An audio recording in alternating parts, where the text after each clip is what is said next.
And from the Gospel according to Mark in chapter 8. Jesus went on with his disciples to the villages of Caesarea Philippi, and on the way he asked his disciples, "Who do people say that I am?" They answered him, "John the Baptist, and others Elijah, and still others one of the prophets." He asked them, "But who do you say that I am?" And Peter answered, You're the Messiah." He sternly ordered them not to tell anyone. Then he began to teach them that the Son of Man must undergo great suffering, be rejected by the elders, the chief priests, and the scribes, and be killed, and after 3 days rise again. He said all this quite openly, and Peter took him aside and began to rebuke him. But turning and looking at his disciples, he rebuked Peter and said, "Get behind me, Satan, for you are setting your mind not on divine things, but on human things." Jesus called the crowd with his disciples and said to them, "If any want to become my followers, let them deny themselves and take up their cross and follow me. For those who want to save their life will lose it. Those who lose their life for my sake and for the sake of the gospel will find it. For what will it profit them to gain the whole world and forfeit their life? Indeed, what can they give in return for their life? Those who are ashamed of me and of my words in this adulterous and sinful generation, of them the Son of Man will also be ashamed when he comes in the glory of his Father with the holy angels." This is the word of the Lord. Thanks be to God. We're in the Gospel of Mark in these September Sundays, and as we're marking these chapters and stories along with the lectionary, we're asking the question, what does it mean to have faith? Having faith is a constant theme in Mark's Gospel. Sometimes the people you least expect to have faith turn out to have the most faith. And sometimes the people that you really think are going to come through with a lot of faith turn out to have the least faith. Today we're exploring what it means to have faith when you come to a crossroads where you must make a moral and ethical choice about what you believe and how you will live. At different times in life, we will come to these crossroads. Thankfully, not every day and not even often, but usually a few times. Several times in life, you come to a crossroads where you have a moral or ethical choice to make, and you decide in that moment what your life is made of. Or better yet, who's making your life? In my study, I have a framed picture of 3 crosses that you can see as you drive down Interstate 81 in Virginia near Fort Chiswell. If you're heading south and look up on your right, there are 2 white crosses on either side of a yellow cross in the middle. And in the frame picture I have, there are cattle grazing in the pasture at the foot of that cross. The reason they're there is because that was given to me as a memento of the year that I was invited to be the Sunday morning preacher and hold worship in the center ring of the annual meeting of the Virginia Angus Association in Harrisonburg. That's a story for another time. But when I got that framed picture, it was the first time that I really noticed those crosses and the cattle that graze around them on Interstate 81. And since then, I've noticed a lot of other crosses on 81. We go back to New Jersey twice a year, and there is a cross when you enter Virginia that is on the southbound side. And just as you're about to leave Virginia, there is another cross on the southbound side, and they are both huge. And so the first cross says to me, we're on our way. And the second cross says, we're finally out of Virginia. You know what I mean if you've been on 81. That second cross was put up by a small community church that was meeting in a middle school. They decided they wanted to erect the largest cross on the East Coast, and so they collected money from 18 churches around them, and they put up this steel-structured cross that towers 150 feet over the interstate and positioned it such that you could see it for 2 miles if you were heading southbound. Jesus said in Mark, if any want to become my followers, let them deny themselves, take up their cross, and follow me. What does Jesus mean by that? For us, the cross has become a symbol of faith, put on a hillside, framed in a picture, erected on the side of the interstate. The cross symbolizes the saving death of Jesus, the forgiveness of sins. At its deepest level, the cross symbolizes the love of God that knows no limits, the love that reaches to the farthest depths in order to bring us out and bring us back. We wear crosses around our necks and on our ears. We tattoo crosses on our arms or our legs or our backs. We hang crosses on our walls. We put them in our worship space, and on some Sundays we process them into worship. What began as an instrument of torture and state execution, in effect the same kind of thing as an executioner's axe or a guillotine or a firing squad or a hangman's noose or an electric chair, this instrument of public torture and execution became a symbol of God's unbounded mercy and love. In the words of John Bowering, whose hymn we sang to open our worship, the cross has become sublime. It's a 19th century romantic word that we don't use that often. The cross has become sublime. What do you think Jesus meant when he said, "If any want to come and follow me, let them deny themselves and take up their cross"? The Gospel of Mark was written about 66 AD, give or take a few years in either direction. And Mark wrote to a community of Jesus followers, both Gentiles and Jews, who were living in the shadow of increasing tension between Rome and Israel.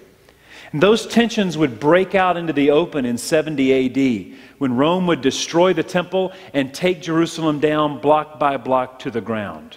And that destruction was a turning point in the early Christian identity. Mark writes just at the edge of that moment. So, that is to say, Mark is not just writing the story of Jesus. He's writing the story of Jesus in such a way as to strengthen the faith of those who face an existential life and death choice in following Jesus. For them, the cross was not a symbol, it was a reality. Taking up the cross was not a metaphor to ponder, but a reality to face. The Roman government came and asked them to swear allegiance to Caesar and proclaim him as Lord, and they refused. They would need to take up their cross. So, writing for those Christians who faced an existential challenge, Mark remembers the words of Jesus. If any want to become my followers, let them deny themselves, take up their cross, and follow me. For those who want to save their life will lose it, and those who lose their life for my sake and the sake of the gospel will save it. And so the cross takes on another dimension of meaning. It is not just a sublime symbol of God's unending love.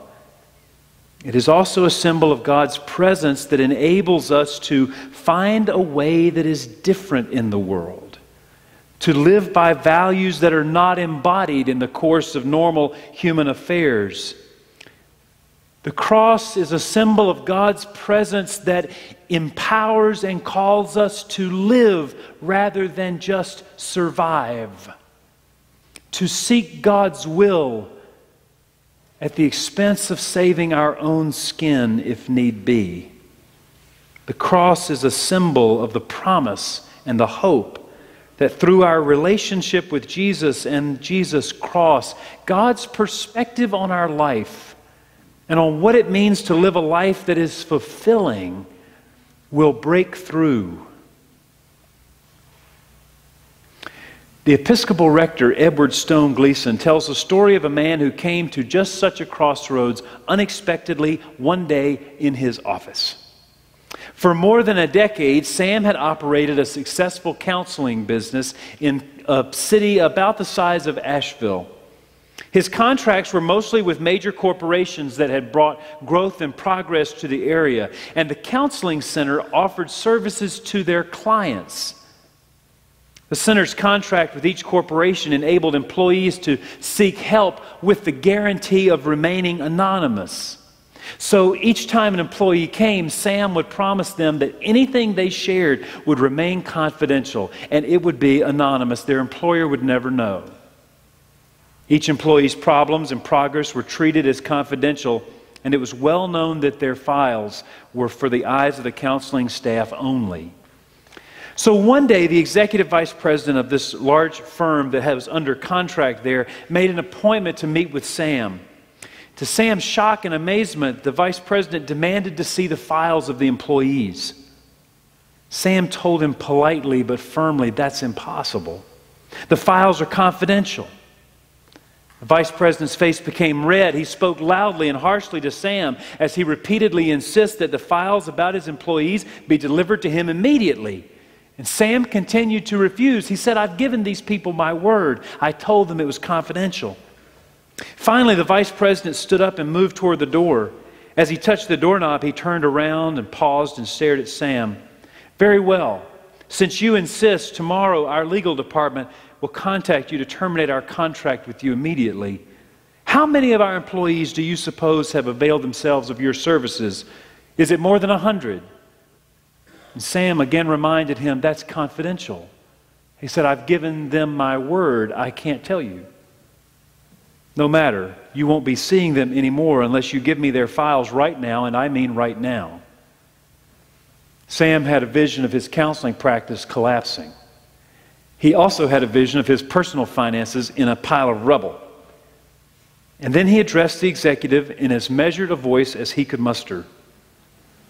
Dick, how many times do I have to tell you it can't be done? I've given these people my word. My center's work with your employees is confidential. Even if you cancel the contract, you will not get the files. The vice president took his seat again and said, okay, if that's the way it is, then I guess it's safe to tell you why I came. I came because I have a problem. And he needed to know that Sam was a person of substance. Now, the thing that I don't like about that story is that it has a happy ending. Someone came out of the service at the early service this morning and said, you know, I had an experience just like Sam, except I was fired. And it turned out okay, but I'm glad I made the decision that I did. When Sam and when this person at the early service gave their final refusals, they arrived at a moral and ethical crossroads. They stepped into a kind of professional death. That moment did not happen out of thin air, and it would be too abstract or theologically religious to call it a taking up your cross kind of moment. The choice felt natural to them both. It followed from all that they were. For Sam, it followed from who he was as a professional and a counselor and a Christian and a human being. And yet his choice was the way of the cross. It was the way of the cross because he chose the way of God's will rather than the way of saving his skin. In the course of life, all of us will come to crossroads like that, where we have a choice to make about the kind of life we have or the one who is making our life, about what we believe and who we are. Sometimes that choice comes as an employee or a business owner. Sometimes it comes as a spouse, sometimes a parent. Sometimes that choice comes as a citizen. In his book, Across That Bridge, the civil rights leader and now Congressman John Lewis describes the moment when he came to a crossroads. And he took his cross and risked his life to follow Jesus. This is a long quote, but it's worth hearing what he says. Many have asked me whether I was afraid when I was standing on the Edmund Pettus Bridge, looking out at a sea of Alabama state troopers. They seem bewildered when I tell them I was not afraid. I was at peace. It did not matter that I was looking down the barrel of a gun or an army of guns. It did not matter that troopers were on horseback ready to fire tear gas. It did not matter that citizens had been deputized and were carrying every weapon they could find. I had long before accepted that I might die in a protest, and when I saw those troopers, I realized my time might have come to an end. But that was all right with me because I knew deep within my heart I was living the life I was meant to lead. And I was willing to follow that calling wherever it took me. If I had to die, I believed my sacrifice would mean something. I had made peace with the understanding that if I died on that bridge, I would have offered my life in contribution to an effort that was larger than myself. My life and my death would have served a divine purpose. Having faith at the crossroads means entering into the deep truth that there is more to life than just living. And the crossroads, whenever it comes, and it comes for us all at the moment of death, is where you entrust your life to God in faith. The promise that God makes at the crossroads is that God will give us our life back, more holy and more beautiful than we ever dreamed. Amen.